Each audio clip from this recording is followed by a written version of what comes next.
Have you ever pondered about the European Union and its direct impact on its citizens?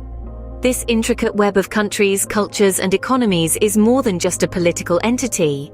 It's a project, a vision, born out of the ashes of the Second World War with a singular purpose: to ensure peace, stability, and prosperity across the continent.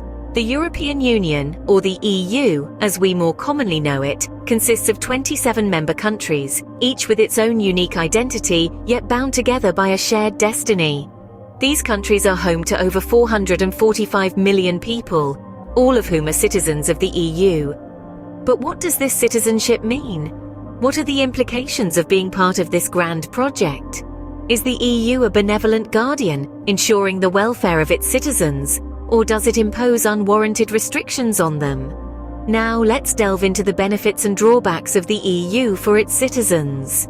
Firstly, we'll explore the beneficial aspects of the EU for its citizens. The European Union, a unique economic and political union of 27 countries, offers several key advantages to its citizens. One of the most significant benefits is the free movement.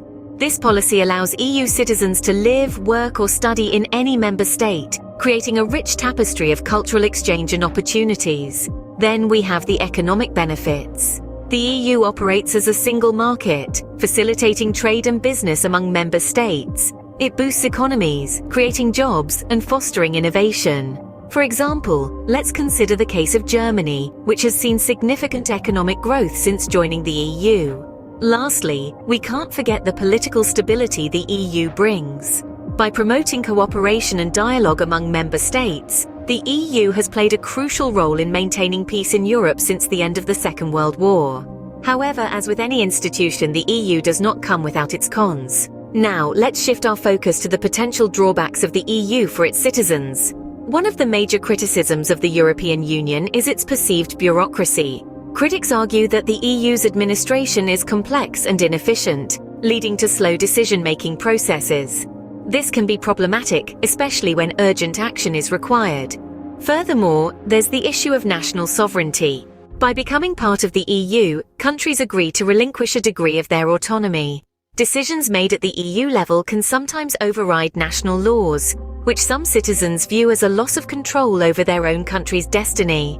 Lastly, we have economic disparities. While the EU has brought economic prosperity to many, it hasn't been evenly spread. Some regions have thrived while others have struggled, leading to tensions and inequalities among member states.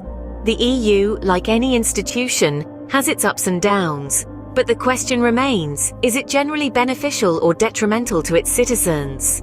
With an understanding of both sides, we can now weigh these pros and cons. The European Union, a tapestry of diverse cultures, economies, and political landscapes, has created a unique environment for its citizens. It has promoted peace, fostered economic growth, and championed human rights. However, it's not without its drawbacks. The centralization of power, economic disparities, and the challenges of a unified identity have also come to the forefront. From the vantage point of prosperity and peace, the EU appears as a beacon of hope. Yet from the lens of sovereignty and economic autonomy, it may seem as a constraining force.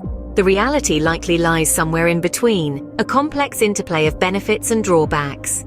The EU's influence is not black and white, it's a myriad of shades in between, reflecting the diversity of its member states. Thus, the EU's impact on its citizens is a complex issue, with valid points on both sides. So, is the EU good for its citizens? The answer isn't as straightforward as it may seem. As we've seen throughout this exploration, the European Union brings with it a myriad of benefits and challenges. Its umbrella of unity and cooperation offers significant advantages such as freedom of movement, economic stability, and peacekeeping efforts. Yet it also poses certain drawbacks such as bureaucracy, loss of national sovereignty, and economic disparity among member states. The answer to whether the EU is beneficial or not largely depends on one's personal perspective and circumstances. For some, the advantages clearly outweigh the disadvantages. For others, the opposite might be true. The beauty of this complex entity lies in its diversity and the varied experiences of its citizens. The European Union, with its pros and cons, undeniably plays a significant role in the lives of its citizens. The question of whether it's beneficial or detrimental, however, is left for you to decide.